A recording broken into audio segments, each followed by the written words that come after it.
Good afternoon, everybody. Welcome to ActiveRain University, and I am super excited today. I just spent the last 10 minutes chatting with Stefan.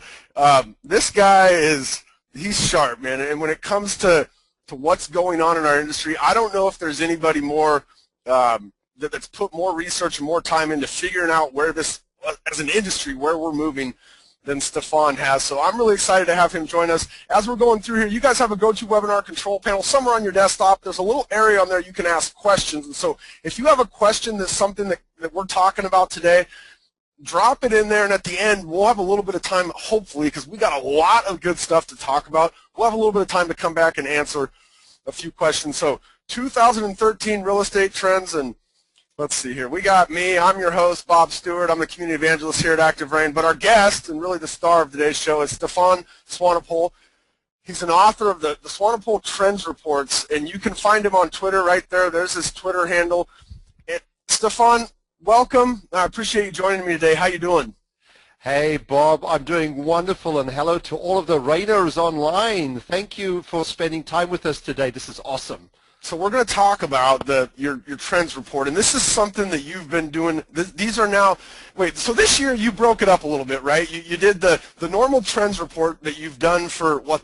I mean, you've done 18 previous editions of this trends report, is that right?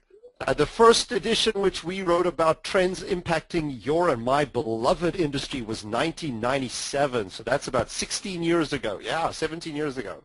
So he's been looking at and following what's going on in our industry basically since I got out of high school.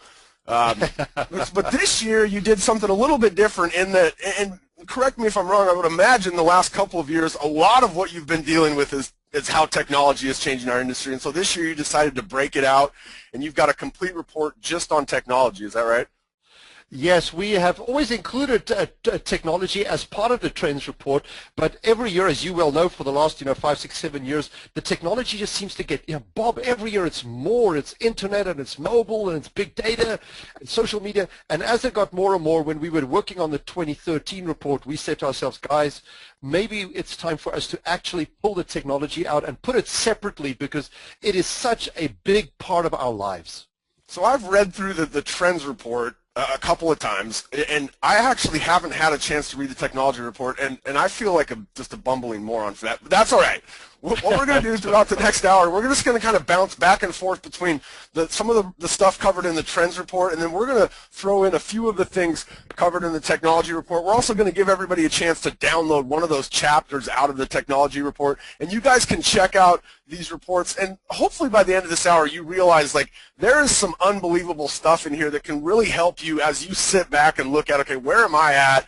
Like, where is my business at, and what are the things that I need to be looking at, in terms of moving my business forward. So you can check that stuff out at retrends.com. Stefan, just from the get-go, because I had somebody on a comment on the blog post say, I was looking back through Stefan's report from 2012, and it looks like some of that stuff that he wrote in 2012 should have been in 2013 report. So give me just a little bit of an explanation, I guess, of what do you consider a trend, and how do you really kind of look at these things as you get ready to pick, like, what are the trends for a certain year?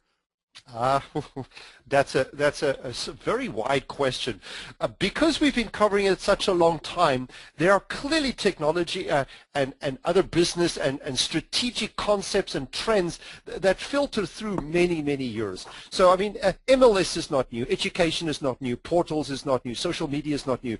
So what you do is, when you look at these trends, you try and look at the last 12 months and you say, what part of that trend has recently shifted or changed or evolved or developed or morphed into something different. So although we talk about technology, technology is not new, but there was a time in which email was new. There was a time in which blogging was new. There was a time in which social media was new. So we look at the evolution of those trends and we say, which of those trends are significantly going to shape our lives? I, of course, have had many people also feedback and say, well, I don't quite agree with that trend. I would have taken another trend. But it's most likely because you're looking at the real estate world, one, through your glasses, which, of course, is acceptable. You're looking at your pocket, your market, your area, your zip code, your state, your company, or you're looking at a trend maybe, as I said, for the last 12 months. Where we have at this point in time, I mean, we've written more than 20 reports. We're tracking more than 300 different trends. We've written over 4,000 pages. I've interviewed more than 5,000 brokers. I have 10,000 hours of research into this subject matter. So, you know, when you've written 1,000,000 words on a topic, you tend to get your hands around where we are with something at this point in time. And that's what the report is. It's a snapshot of where we have been in the last 12 months and which of those activities, which of those initiatives do I believe, based on our research, is most likely going to have the biggest impact on your life, our industry, your company, as a franchise, as a brokerage, as an independent company, as a leader of your association. What's going to have the biggest impact on your life? We usually look at, let's say, about a 2-year window.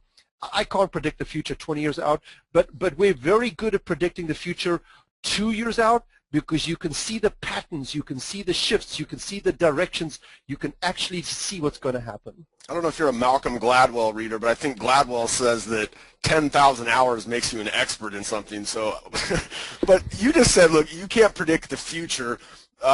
So, you know, I would have to imagine not every single trend you've put in there ended up being something that like dramatically impacted an agent's business or a broker's business, but you've definitely hit the money a few times. So give me, like, looking back, what do you think was maybe a trend that you were maybe a little bit in front of that you got it, you hit the money on that particular prediction or analysis of the trend?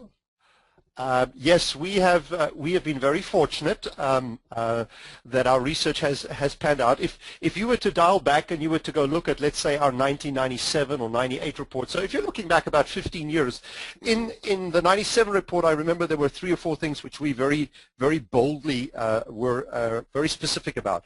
We said in 1997 that the listing race is not about 1,000,000 listings. Now, remember, 1997, we just started putting listings on the web for the first time. We didn't have Zillow. We didn't have Trulia.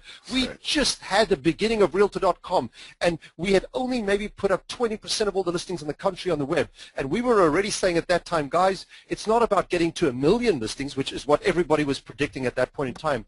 It's about one day within 10 to 20 years building an ultimate database of over 100 million pieces of information about all of the properties in the entire country. Which is essentially what Zillow and Trulia have done, right? Yes, and RPR. So, I mean, today that's where we are. At that point in time, if you think back 15 years ago, most of the people in the industry, less than a third of all the people in the country had a mobile phone. We were already saying in 1997, in writing, we said that the mobile phone is going to be the most ideal internet access tool that you are going to have, and it is going to revolutionize the way you look at listings. That's 1997. Wow. We're doing it today and tomorrow, today in recent times. All right, so I put this question up front to just kind of give people a sense that, like, you guys have been doing this for a long time. You're not just like you're not just pulling these things out of the air, right? I mean, you're really looking at what's going on. I think if somebody was to read the book, you really get a sense for just how in-depth the research is, and you look at it from a historical perspective, and so you guys are doing a pretty good job. So let's just kind of overarching. All right, and as we look at like the top 10 trends from each of the 2 books, which one do you think will have the most impact? And just give me a short answer, because we're going to go through each of them, kind of talk about them a little bit more specifically. But from the Trends Report, which one has the potential to impact an agent the most? Short one. The mobility of connectivity. How's that for 3 words? Okay, that's good. The mobility of connectivity. So the fact that we can now access information from anywhere. Right?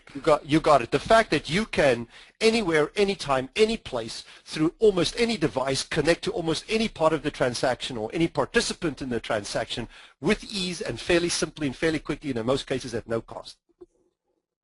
All right, we'll probably come back to that a little bit. So let's go into the Trends Report itself. And trends number 9 and 10 dealt with the housing market and then the fiscal cliff, which we were against as you wrote this in late 2012, but we're against it essentially again. There's not really a question here that, because the agents can't impact this stuff, right? Like, we can't impact what Congress is doing, or we can't impact the overall market. But when you write about these sorts of trends, like what are you hoping to impress upon people in the industry, or maybe what are some things that they should be looking at and considering as it relates to the overall market? Bob, a good observation you just made there. Most of the trends which we write about in the Trends Report or the Technology Report is about those things that you can have an influence in, that you can actually use, buy, implement, strategize, and change and shape the way you do business as a realtor, as a broker, as a manager, as a real estate professional. But to make sure that the Trends Report is a comprehensive document. I mean, I know of many association leaders at an association and even in franchise companies that buy many tens or a few hundred of this report every year, give it to their entire management team and say, listen, this is the minimum bar. You've got to read this to get onto the same page so that we can start talking about the future of our company or our association with all of us understanding at least the same baseline. So to that extent, we have to cover things like the dot-com bubble and the economic recession and the housing bubble and the housing stimulus and the global financial crisis and the stock market and the foreclosure fiasco. We have to cover that so that we can make sure that we are comprehensive in our covering. But we do understand that this is more as a kind of an overview, and that is usually why we list it as trend number 10 or 9. It's significant, but it's sort of almost background information. So it gives people a context for what they're about to read about. And number 8, which I skipped, was government's role in housing. And you had this, I mean, really a great discussion on the mortgage interest deduction. And I mean, if you guys are interested in the mortgage interest deduction at all and its likelihood to either be eliminated or remain, Stefan really breaks it down in there to a level that gave me a whole new kind of understanding of what both sides of that issue even are. So trend number 7 is professionalism in real estate. And you know, this particular section for me was, I don't want to say it was eye-opening, but it was really interesting to juxtapose all of the other industries out there really with the real estate industry in terms of what's happened historically and where those industries are. And we're talking industries like accounting, or industries like lawyers and doctors and these kind of professional industries, and to take a look at them side by side with where the real estate industry is. So I guess my question here is, Stefan, where do you see one day or where these big companies, and trend number 1, we're going to maybe get a little bit close to this, but this Berkshire Hathaway, these big companies come in and really make the real estate industry more of like a corporate feel. And let me just, so you talk about like automated management systems, standards of practice, verified accountability, a defined customer experience, some of these things that really define like a professional organization. Is the real estate industry moving towards that? A great debate, and one which we have had as long as I've been doing research, which actually is now 30 years in total, 20 years which we've been about writing, but 30 years in total for the research. And it's always been there. Are we a profession, or are we professional? Can we become professional?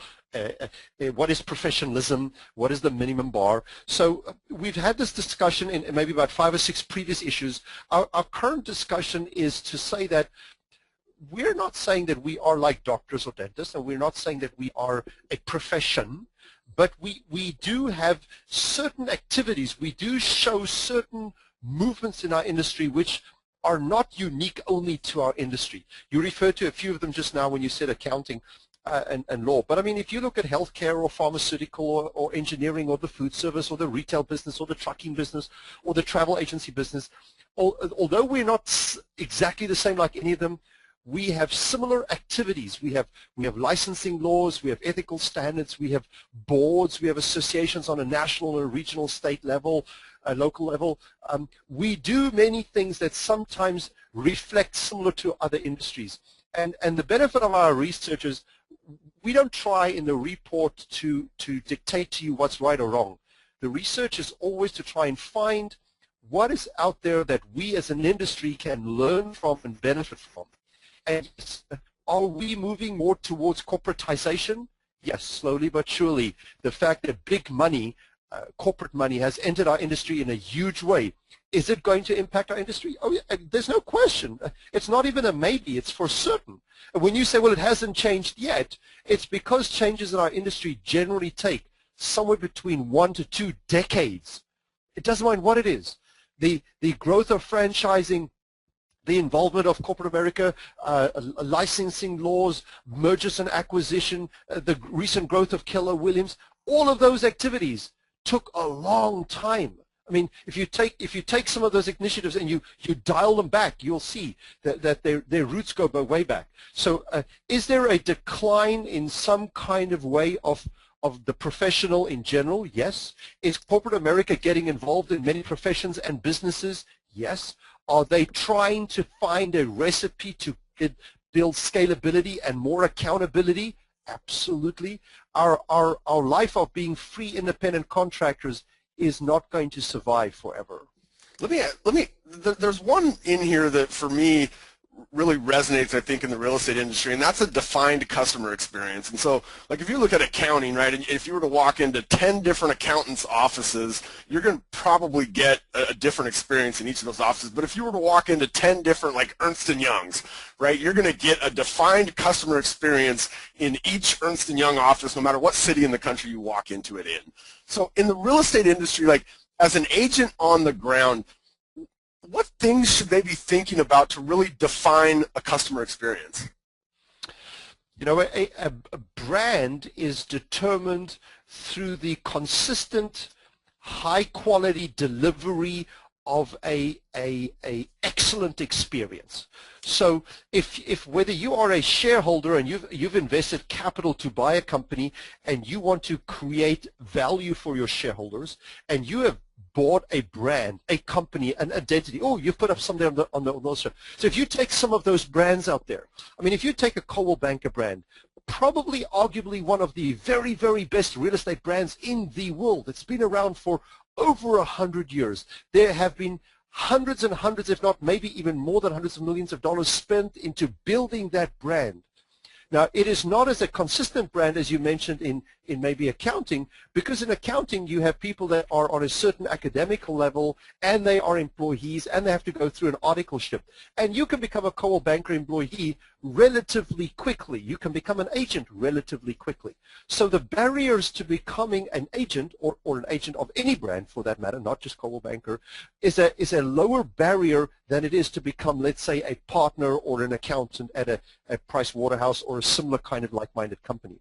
However, these companies in real estate that you've put up there and some of the others are trying to, and have already been trying for a long period of time, to at least create some level of knowledge and trust. And it's that relentless conviction and passion to excellence, to superior excellence, that creates and help establish the uniqueness of a brand.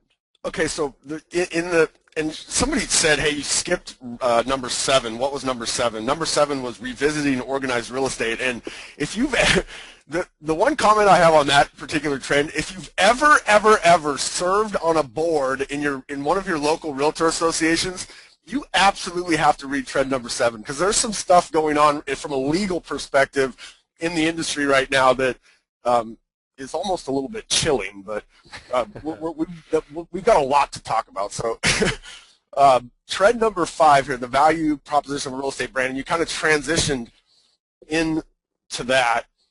You go through and you basically say, because the question always, I think we ask the wrong question in the industry, and you kind of hint at that, right? The question we always ask is there value in working for a particular brand? So is there value with me being a RE/MAX agent versus being an independent broker, or a Keller Williams agent versus being, having my own office or something? The real question is there value in having a brand, regardless of if it's who you work for or if you build your own brand? So I guess my question would be, if I'm an agent out there and I want to build a brand, right, a personal brand, what should be some of the first steps I take to building a personal brand as a real estate agent?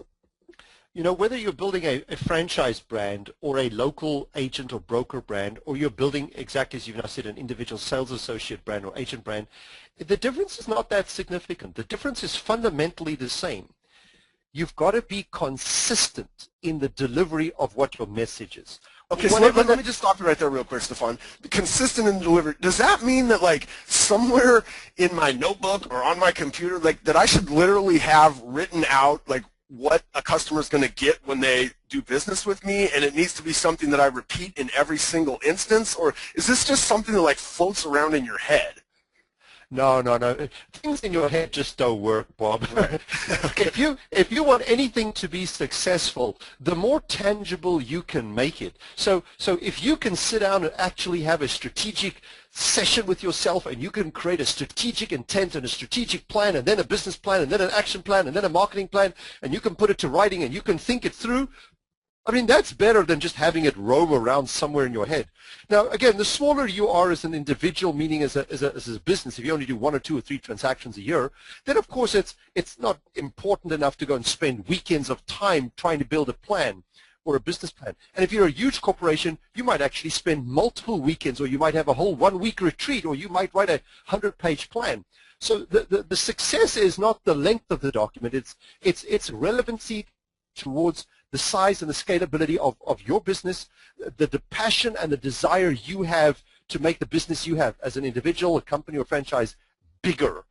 You've got to have the vision. You've got to be consistent in the delivery of that vision and that mission. You've got to have a quality level that you are going to draw a line in the sand and going to say, this is where I draw the line. This is what I do. I'm not going to go beyond that level.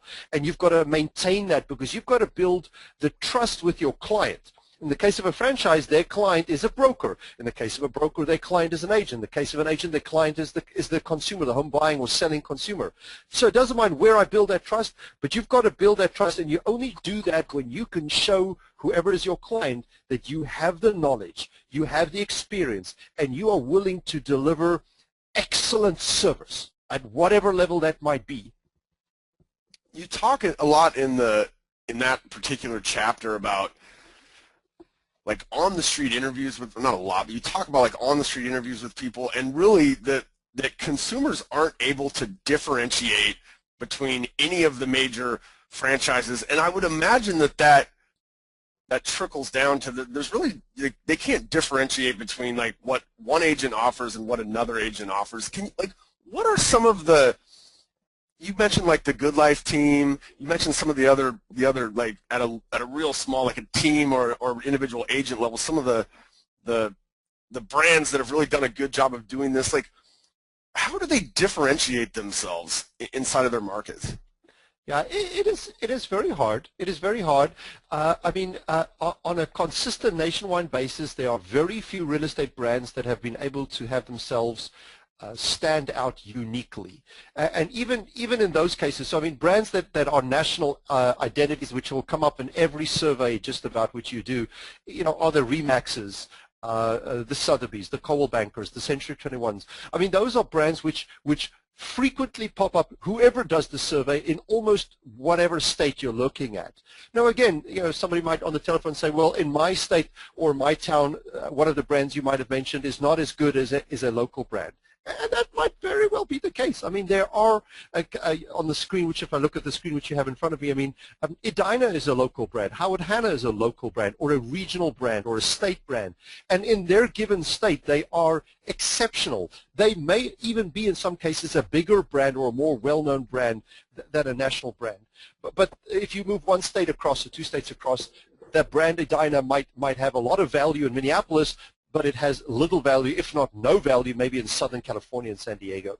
So, yes, we do have some local people, and there are many examples. I mean, Edina is a regional brand, but if you went really local, you might say, you mentioned the Good Life team in Austin, but you've got Hawaii Life, which has done a good job on TV. You've got the Do Good Real Estate. You've got Nest Realty, and there are many others. Sometimes we attach a value to those brands because of companies like Inman and Risk Media, my own organization, Stephen Murray at Real Trends, that tend to talk about these brands. So as we research the country, some of these brands pop up on our radar screen, and we look at them a little bit more in depth.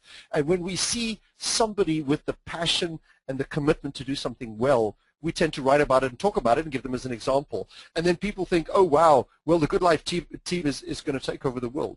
It's a great company in Austin, but it's a relatively small company. They have not expanded, to the best of my knowledge, even outside Texas, let alone anywhere in the country. So it is still just a local brand, which we give as an example and say, look, there is an example of somebody who does not necessarily belong to a national brand, yet they strive to deliver services and products, and they use technology as if they were trying to be, or were trying to show that they could be a successful brand. So you could be it's a focused effort for them. Like the Good Life team is absolutely focused on their mission, and they know what their mission is.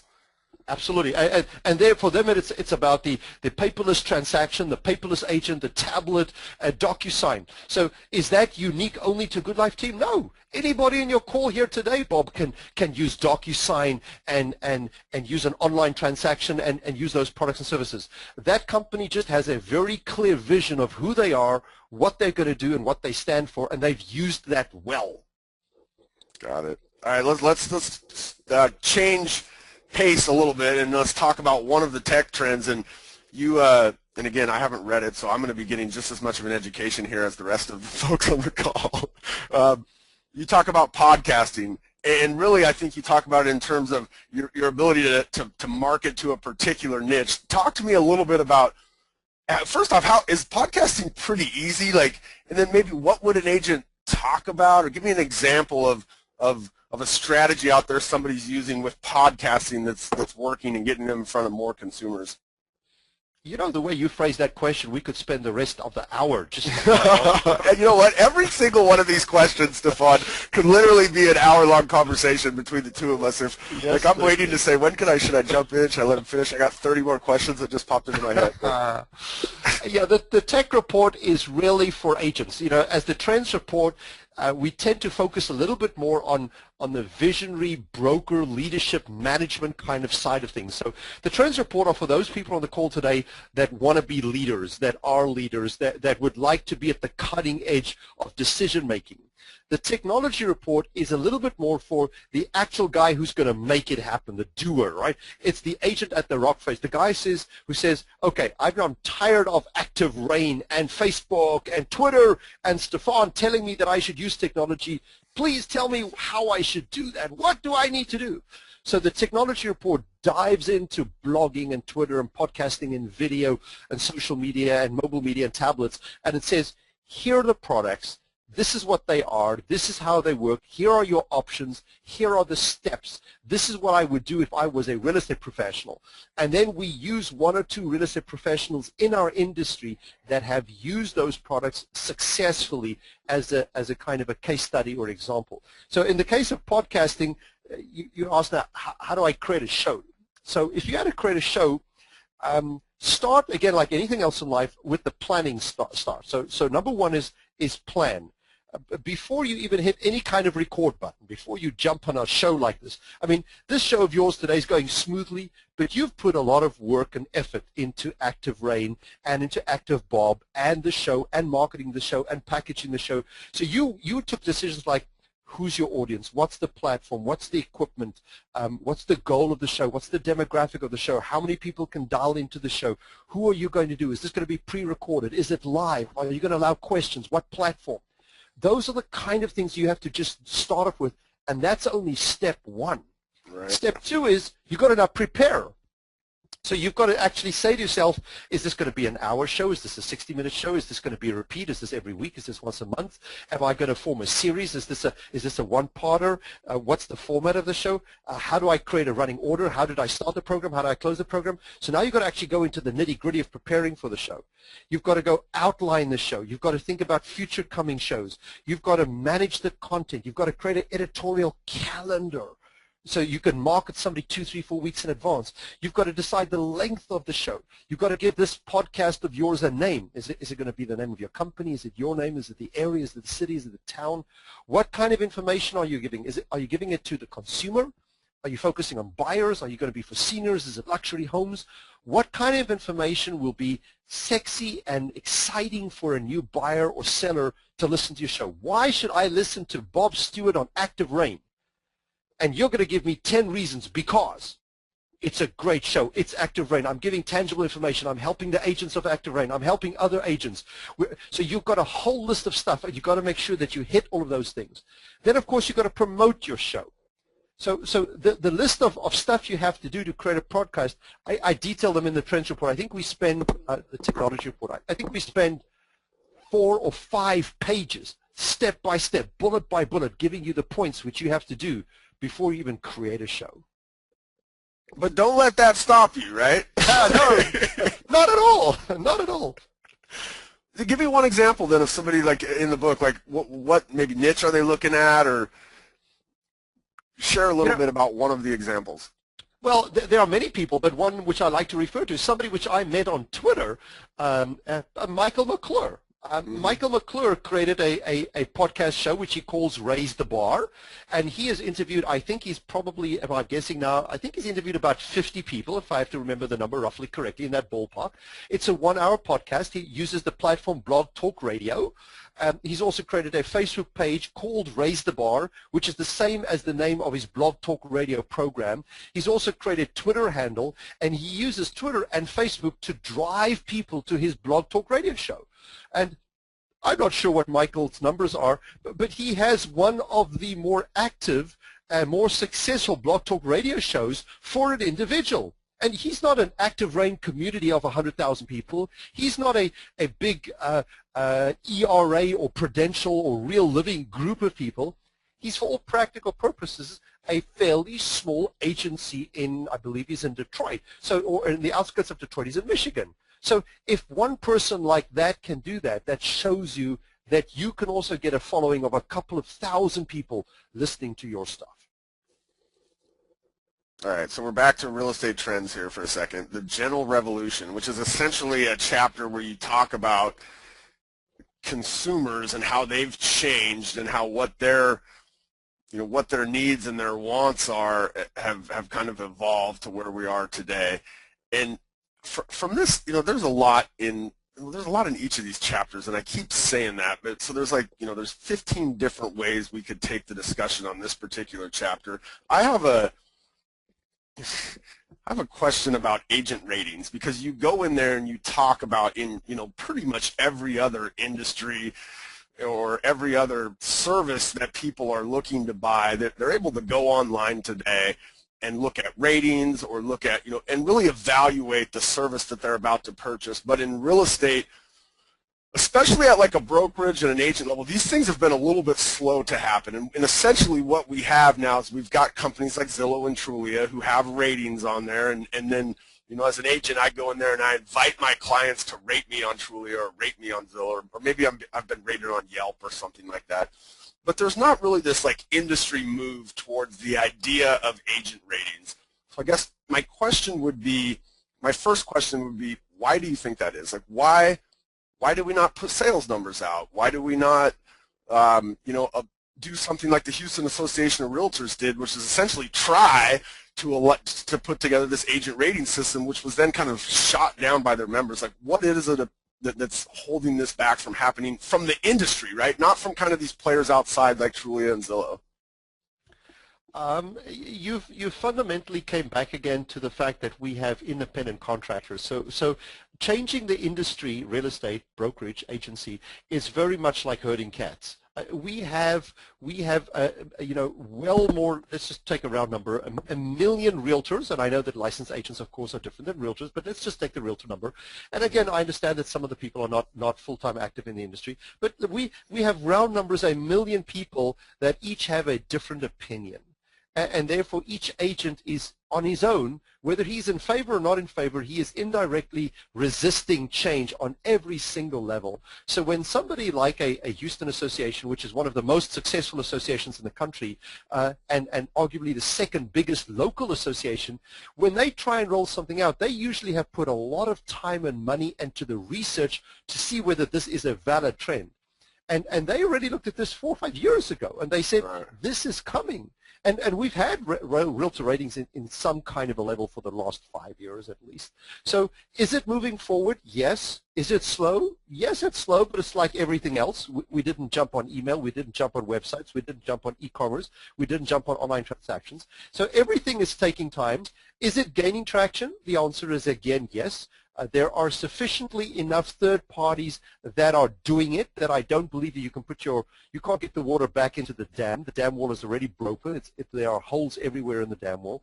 Okay, wait, so Stefan, on that account, like the water is obviously coming out, right? Yeah. Why? Sure. Why still do we look and go, well, that, I don't know, maybe we can put a couple patches up there at the top, and like, I just don't understand it, I guess. And you said it's because the industry doesn't move as a unit. We talk about the industry as if it's a single entity, and that there is one person who can take the decision for the entity, and there isn't.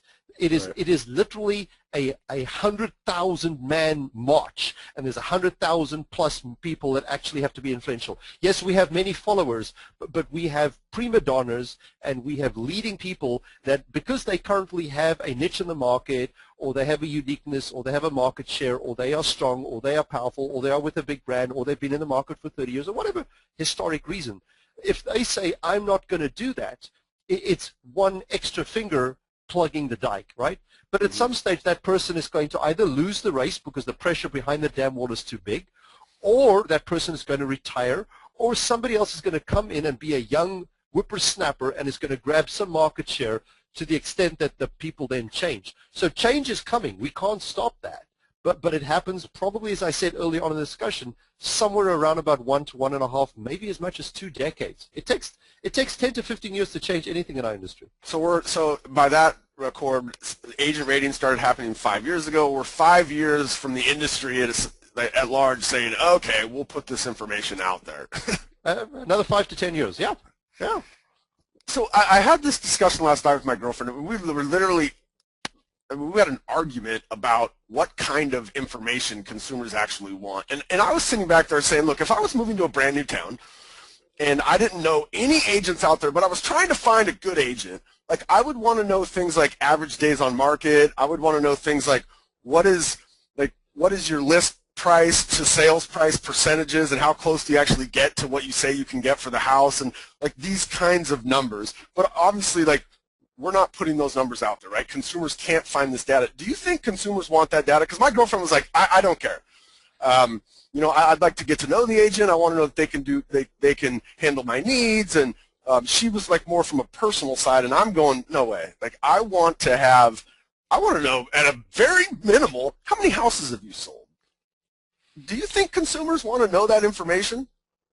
Again, we can't identify consumers as a single blob of people, right? Okay.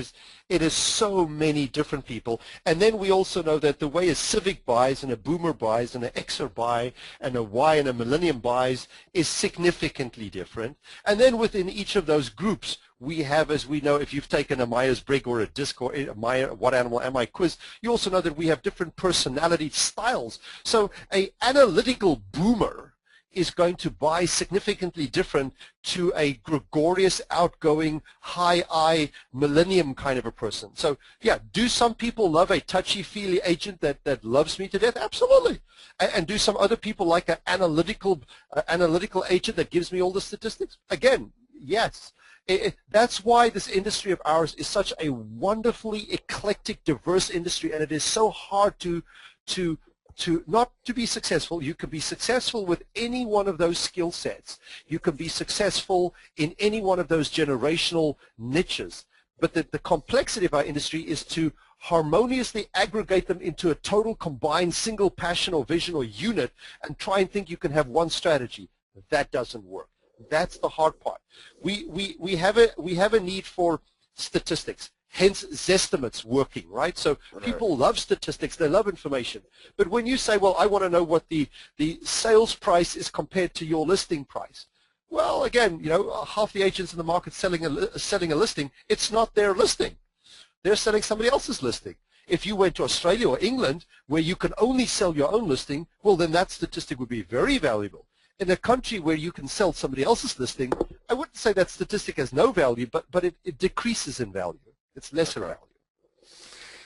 All right, so let's go back. Let's flip back to a tech trend here. Why video is worth 1.8 million words. And all of you guys, if you want to get an example of the type of research that Stefan and his team put into this sort of stuff, and really the kind of, you know, the suggestions and the observations that they give you, you can go get this particular chapter of the Tech Trends book and download it and read it for free. And you can go to retrends.com/free. But this is the section where Stefan, you basically say, you answer the question, should an agent be using video, and then kind of how should they be using video. So my question, and I'm assuming the answer is yes, should an agent be using video because it's worth 1.8 billion words, right?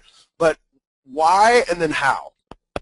Yeah, the chapter, it's a great chapter. Again, as I said before, we had people like Michael McClure and Sean Carpenter and Jeff Lobb, and Kelly Mitchell is the one that helped with this chapter, and Chris Nichols and Jay Thompson, Christine Wise of the Good Life team, and Kendall Young. So we pulled a variety of people to help us on the respective chapters so that we could get their hands-on practical examples and life experiences. So in this case, Kelly Mitchell helped us to create for that chapter sort of a kind of a best practices, right?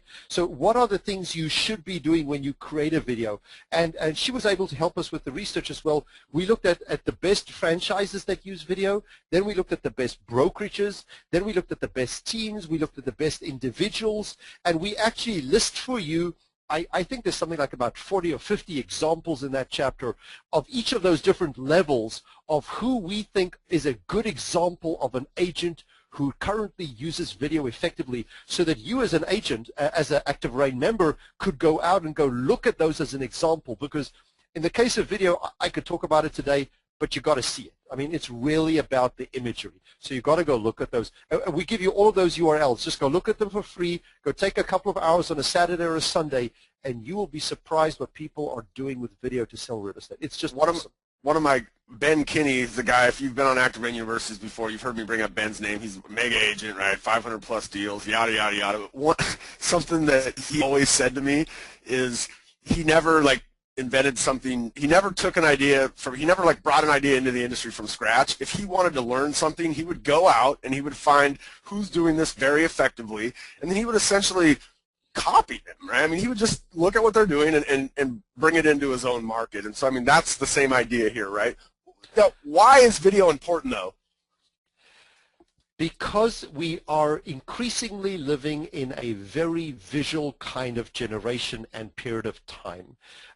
It is becoming, we are inundated with copy and visuals and text from all sources. I mean, we all know about texting and emailing and websites and books and reading, and we just don't have the time of day anymore to digest through all the things we have to digest.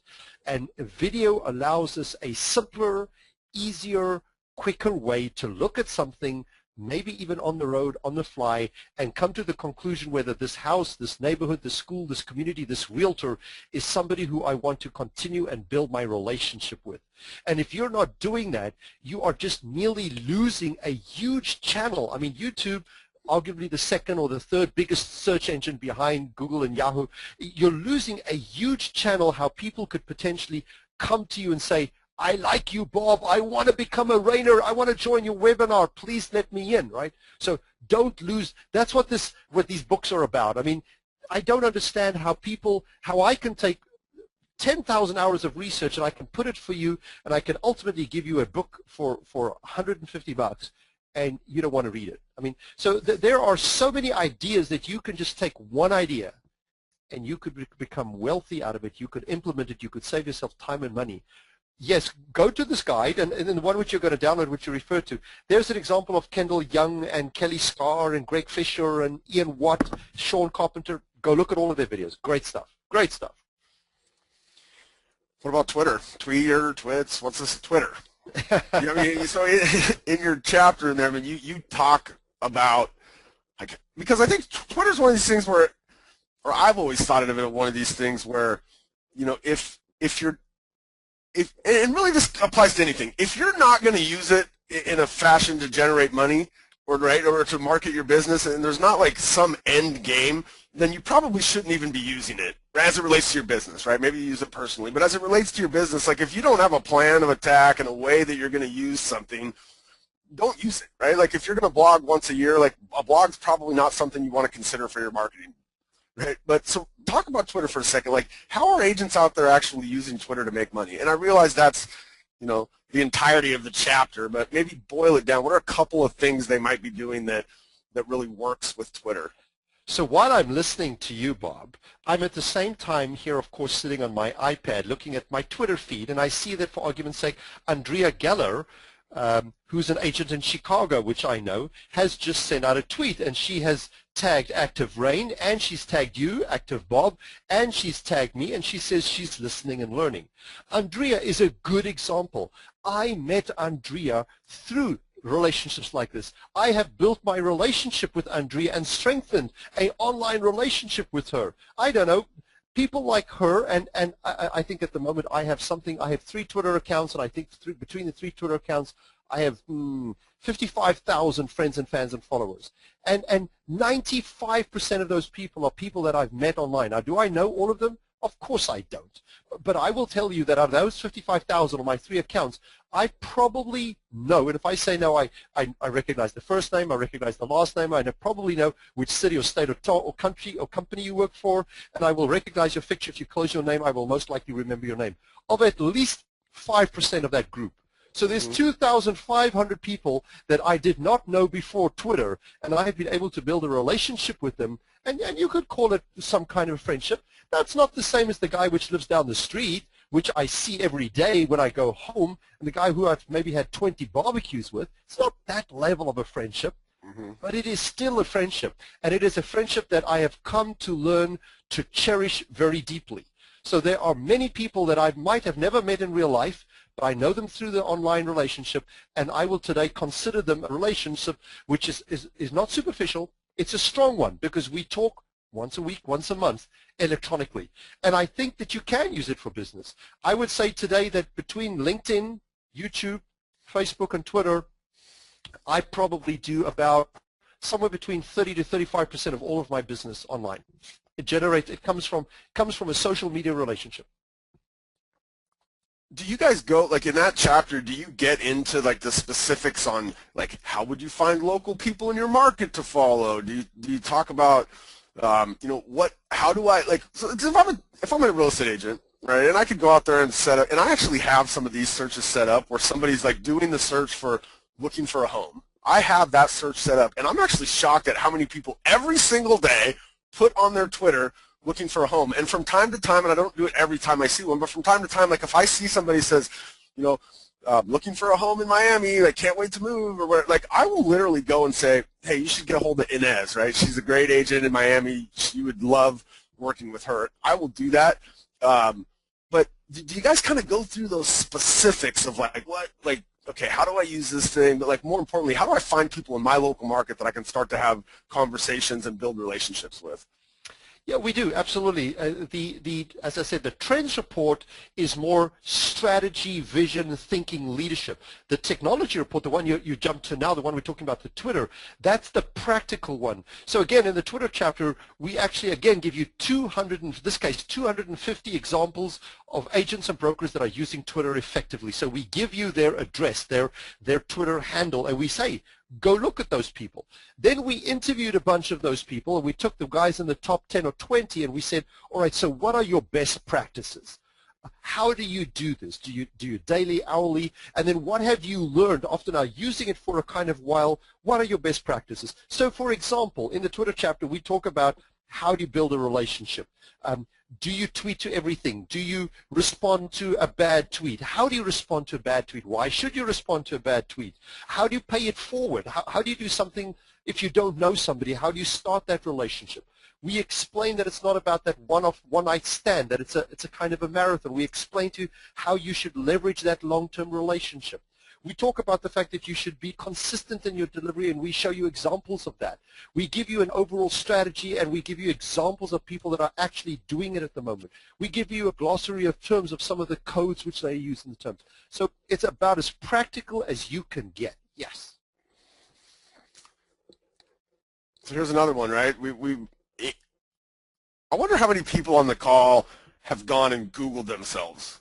Like, I don't do it often, but I have Google alerts set up for my name, so if something gets written about me, I'm going to know about it. But how important is it for agents to manage their digital footprint?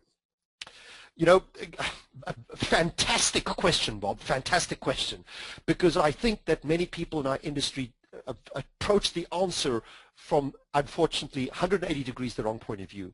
Okay. When you ask people and you say, do you Google yourself, it's almost like this, well, you know, I'm not that arrogant. I don't do that. You know? Right. I don't want to look at myself because, you know, so it's nothing to do with arrogance, my dear friends. It's not that you're blowing up your trumpet here, or blowing your horn. It's not that you're trying to make yourself look bigger than you are. You are looking through a window of life, whether it's Google or Wikipedia or any one of those situations. You're looking through a window into how you look like to other people.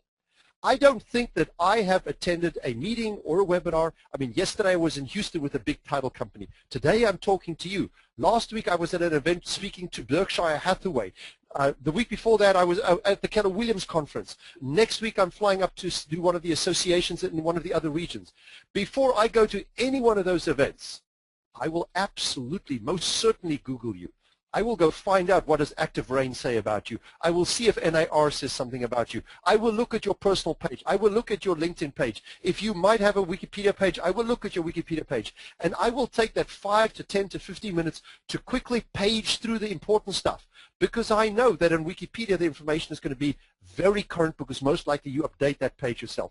I will look at your Facebook to see how do you act in social life? How does your family look like? How many friends do you have? Do you actually talk? I will go see if you have a Twitter to see when was the last time you tweeted. Are you active or are you not active? I will go look at Wikipedia, because I know if you happen to have a profile there, it has been cleansed and cleaned so many times that probably there's no fluff in there. I will go look at your website, and I will go look at Alexa to go see what the traffic is to your website, to see if any of the statistics you're telling me about your website is even remotely true. Even if Alexa has discounted numbers or old numbers, I will still look at it, because it gives me a kind of indication. There are many parameters. I will look at your social mention score. I will go look at your clout score. None of them are exact. None of them are perfect. None of them are good. But they are a better filter than nothing.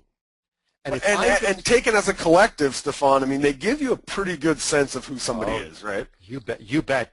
Better than we knew about people 10 or 20 years ago. Now, remember, when I reach out to you, Bob, and you and I connect, as you said, we had a 20-minute discussion even before this call started, and you and I have shared maybe a half a dozen emails just in the last 24 hours. Mm-hmm. So when I went and did a cloud score on you, when I went and looked at your ActiveRain page, it's not that that was the sole determiner of my relationship with you, but it is a significant and influential one. And we should all, as real estate professionals, make sure that the image which you are sending out, whether you created it or whether a Realtor Rating created it or Yelp created it or somebody else put it up. I mean, if you ever spoke at an NAR convention, your bio is most likely online. Whether you put it or not, their NAR most likely put it up for you. Right. So go check it out. Go see what it is. Now, don't get upset if you don't like what's online. I mean, I have something like, I don't know, 46,000 pages that currently have details about me. You can't police it all. You can't control it all. But when you read my stuff, you will get a general sense of who I am, and you will see the consistency in my messaging, and you will realize this is the person you're dealing with. I'm sure in the tech report, like in this particular chapter, you guys dive into this stuff. But for all you guys on the call, like what I would say just at a baseline on getting started on this, Google your name and look at least the first 10, like that first page. What's on that first page? And then how many of those pages do you control? Right? So like if it's your Twitter and your Facebook, you control those things. If it's Yelp, you don't control that, but you might darn well want to get in there and see if anybody's reviewed you on Yelp, right? So just take a look at that first page of Google and see how much of that stuff can I control. So that because your clients are absolutely Googling you, okay? If they end up on your website and they become a lead and you're reaching out to them with drip emails and you're trying to get them on the phone, they're Googling you. Make no mistake about it. So here's a good example. I've just done it while we were talking. I just put my first name and my last name so that we don't get any hybrids, and I put it in parentheses on Google so that it must be an exact match. And there are 53,000 hits on my name, exact spelling, correct spelling, no misspelling, in parentheses. The first one is Wikipedia. I don't control that. The second one is my site. The third one is my site. The fourth one is Twitter. The fifth one is my site. The sixth one is LinkedIn. seventh one is Facebook, the eighth one is Amazon.com, the ninth one is YouTube, and the 10th one is ActiveRain. So there you go. I mean, and you, like, if anybody was to look at all 10 of those, they would have a really darn good idea who Stefan Swanepoel is. The information on, I mean, I know all those 10 sites, and I have visited all those 10 sites at least once in the last 30 days. And I would say, although it's not always my words, I mean, Wikipedia phrases it in a different way than I would have liked to phrase it because it was written by somebody else, but the information is fundamentally accurate. All right, back to the regular trends here. The real estate office of the future, and you go in this particular thing and talk about 3 like kind of trends that we're seeing in offices around the country. And I think there's one. Okay, the first one is big offices, and we're talking about like Keller Williams, these mega centers that they have out there. And then the complete opposite end of the spectrum is literally a virtual office. And there's a company called eXp Realty, and you know, it's funny because I got to look at their software. Like before it even launched, Glenn, one of the guys that's involved with eXp, he showed it to Brad Anderson and I, and it's really cool. But it's literally a virtual office where you can go in there and walk around, and it's like one of these role-playing games or something. And you can have meetings, and you can share files, and you can do all this stuff. Anything almost that you would do in a regular office, you know, short of handshakes and hugs. But the middle one, which is kind of this coffee shop idea, or this the Starbucks kind of option in real estate. Explain to me why you think that this is something that companies are embracing and that consumers are maybe interested in. Oh, I love the virtual one, and I love the mega stores of Keller Williams, but I absolutely also love the cafe lounge one you're referring to. It is a unique mix between the two, right? So we all know that technology is having a significant influence of our lives. So the cafe lounge plays on that usage of technology, but it also says, I understand that in some cases, depending on which generation you come from or which community you live in, there is also a need for a touchy-feely kind of, I want to know there's a bricks and mortar street down the street, right, an office down the street. So what they've done is they've taken a traditional office and they have chopped it down. So they've taken maybe a traditional office, which on average is around about, let's say, 8,000, 10,000 square feet. That's about the average for our country. And they've cut that with 75%, and they take it down all the way to, let's say, 1,500 to 2,000 square feet. But they kept the same around kind of agent count. In some cases, they've even upped the agent count. So they don't actually have a bullpen for agents. They don't have an office for every agent. They have 2 or 3 transaction centers or 2 or 3 escrow offices or 2 or 3 areas where you can have a kind of a cafe lounge, and you come in and you have the virtual kind of office environment, and you can come in once a day or once a week or once a month. It doesn't really make a difference. So the consumer hardly ever goes to this location, but this location is available should the consumer maybe want to go in. Now, I know the consumer, of course, can buy online, can use DocuSign and all that kind of stuff, but some agents want to go in and go feel the office, feel the receptionist, feel the environment in the office. So this is a great place to be able to do that. There are many companies doing this at the moment. Anybody can. The best example, which I like to quote frequently, is a company, United Real Estate, that has now raised money and is focused exclusively on rolling this out in the residential industry.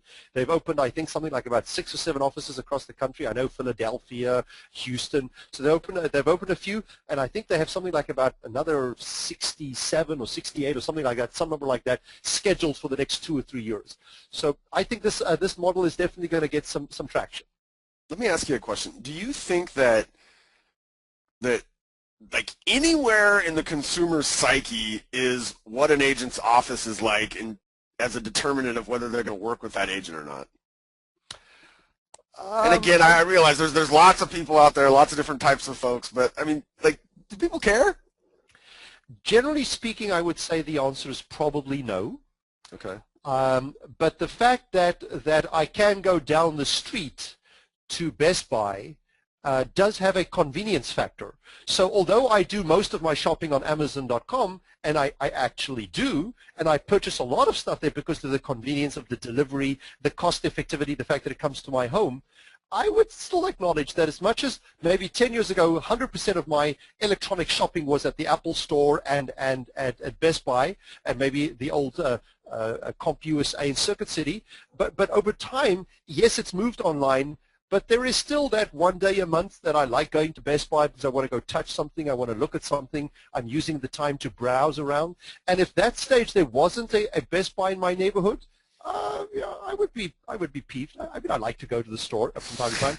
And when I do go to the store and it's a nice store and it's a big store and has all of this stuff, do I actually buy stuff which I did not think I was going to buy on Amazon? The answer is absolutely yes.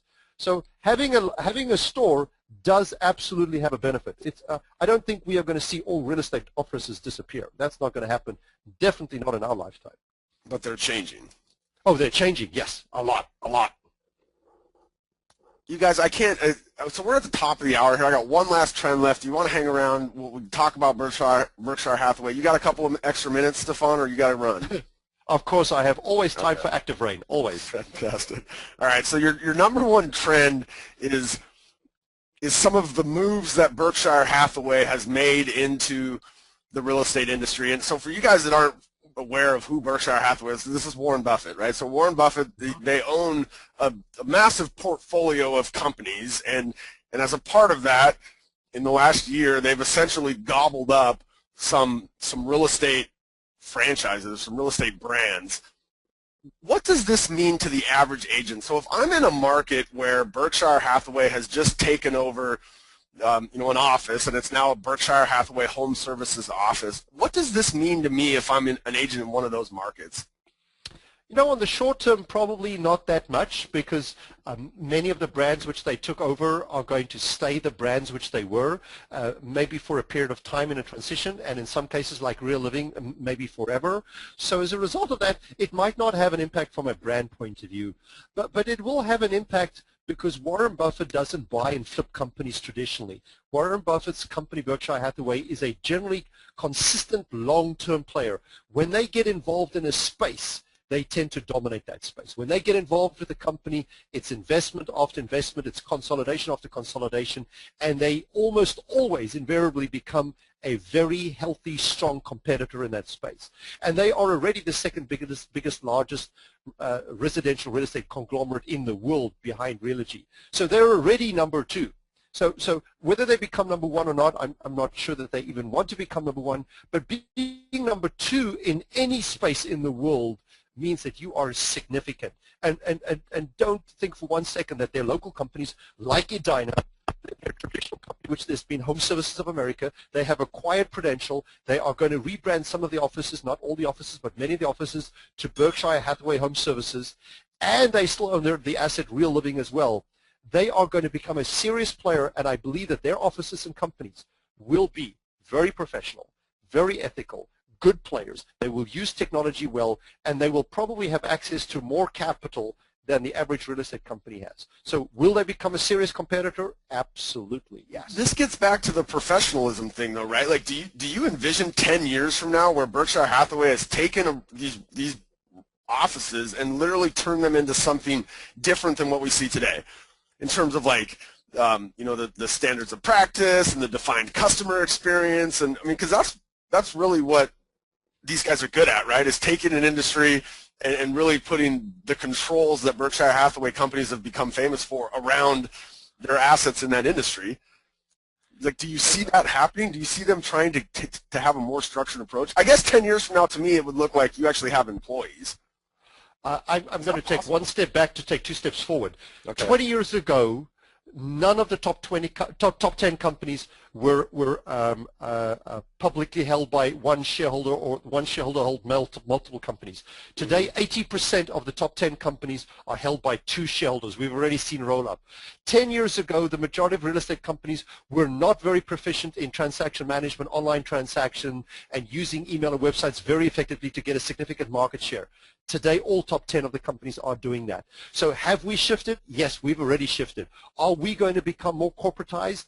Are we going to gradually, over the next 10 years, maybe move towards some kind of an employee compensation structure? I think the answer is yes. How quickly? I don't think quickly, but I do believe that we will see larger players with more capital dictate more quality control rules and request that the real estate industry become more accountable for its transactions and its process and its brand and its quality of delivery than it has been in the past. Yes. Fantastic.